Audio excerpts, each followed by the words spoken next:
Ini adalah kisah nyata saya di bulan Ramadan tahun 2008. Kami berada di Palembang bersama mitra saya, seorang pengusaha hiburan, Helmi Yahya. Kami sedang melakukan perjalanan untuk bertemu dengan maestro pujaan kami untuk sebuah pekerjaan idealis, membuat film berbasis lagu-lagu beliau. Kami akan bertemu dengan pencipta lagu anak legendaris, A.T. Mahmud. Dalam perjalanan, di kendaraan terdengar bunyi telepon yang langsung diangkat oleh Mas Helmi. Dengan speaker mode-nya dia on-kan. "Bos, kita belum dapat talent nih buat acara naik haji gratis." Suara di seberang telepon terdengar galau. "Kok bisa?" Mas Helmi berkata dengan nada tinggi. "Sudah 3 hari syuting kok nggak ketemu?" Lanjut Mas Helmi berkata. Setelah itu dia mendengarkan argumen dari timnya yang panjang. Wajahnya memerah, bibirnya merapat, dan jari tangannya diletakkan di dekat bibirnya. Itu kebiasaan dia kalau panik. Untung lagi di Palembang. Saya nggak tahu kalau ada anak Triwarsana di sini. "Kita ke tempat syuting dulu yuk." Demikian sebuah kata terucap dari mulutnya, dan setelah itu dia diam. Setiba di lokasi, yaitu sebuah rumah yang disewa sebagai tempat menyembunyikan hidden kamera yang dipakai untuk merekam dan menguji kelayakan seorang talent untuk berangkat dihajikan gratis sesuai dengan tema acara tersebut. Mas Helmi memiliki standar yang sangat ketat. Seseorang tersebut bukan layak dihajikan gratis, bukan karena direkomendasikan oleh orang lain, tapi harus lulus tes. Ini memang memakan biaya,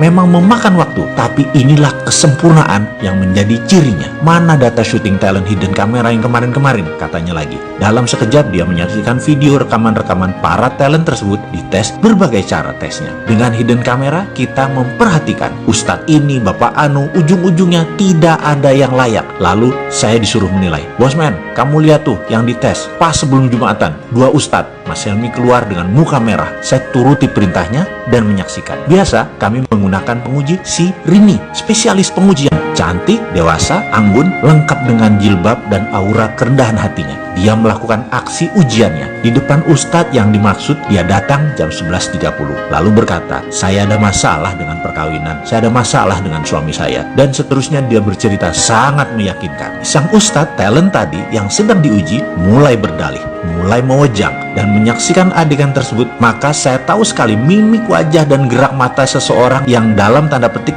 berminat.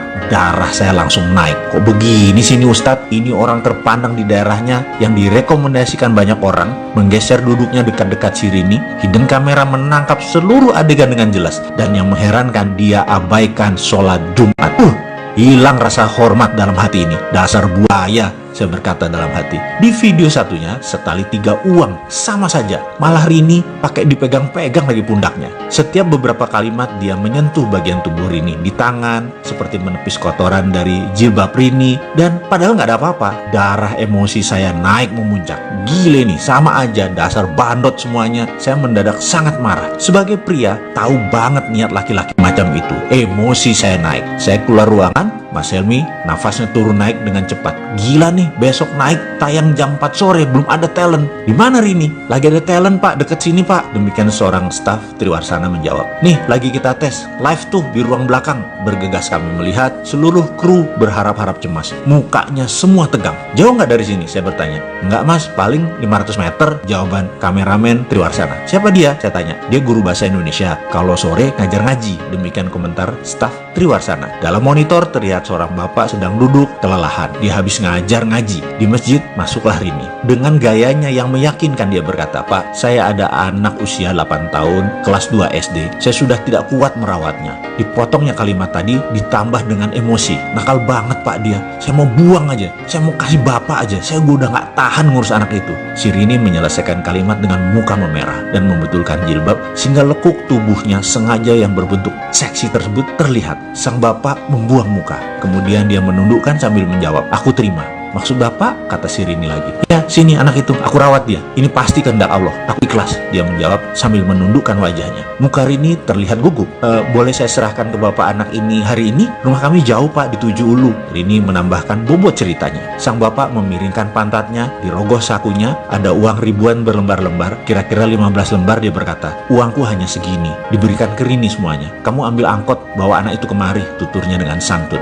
Setiap adegan ini kami menyaksikan dengan tegang. Bahkan penduduk sekitar mulai menggerombol di tempat kami. Sesak udara ruang monitor tersebut. "Ayo kita ke sana, full kamera," kata Mas Helmi memecahkan ketegangan. Bergegas kami berangkat. Penduduk sekitar mengikuti gerak kru sebanyak 15 orang. 3 kamera, 2 sound boom sangat menarik perhatian warga kampung sekitar. Setibanya kami di lokasi, kamera langsung keluar dari segala penjuru. Sang bapak terkejut, wajahnya bingung. Kemudian Mas Helmi Yahya muncul dengan mengatakan, "Alhamdulillah, bapak dapat hadiah naik haji gratis." Sang bapak terkejut bukan main. Wajahnya bergetar, giginya bergemerutuk, tak bisa berkata-kata, bersujud di sajadah berkali-kali. Dan selang beberapa menit hadir penduduk sekitaran, kira-kira 500-an warga kampung sekitaran, dan tanpa komando mengumandangkan kata-kata "Labaik Allahumma labaik." 500-an orang lebih meneriakkan kata-kata tersebut berulang-ulang. Bergetar kami semua. Air mata saya turun tanpa sebab. Saya bertanya pada seorang ibu yang berdiri sambil menangis. "Siapa dia, Bu?" tanya saya. "Oh,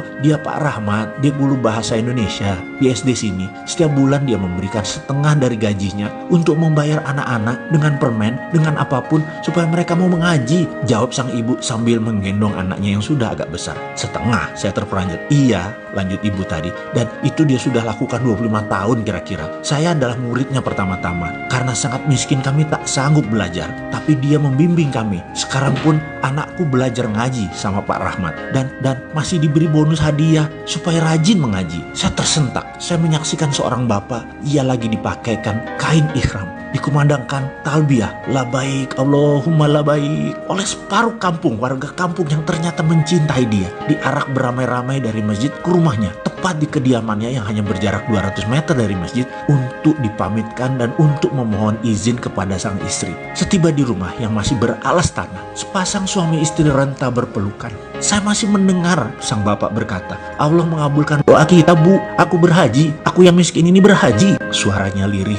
"Mohon izin ya, Bu." Tersungkur di tanah saya seketika mendengar kata-kata tersebut. "Terima kasih ya Allah, terima kasih. Masih ada orang seperti Pak Rahmat. Engkau sisakan untuk kami belajar." Tak henti-henti saya bersyukur. Berangkat berhaji ke Baitullah tidak lagi persoalan pekerjaan dan jabatan ataupun uang. Berangkat haji adalah tentang kejernihan hati. Siapa yang pantas, maka Allah Subhanahu wa Ta'ala akan mengundang orang itu lewat jalan yang tidak pernah kita bayangkan. Marhaban ya Ramadan.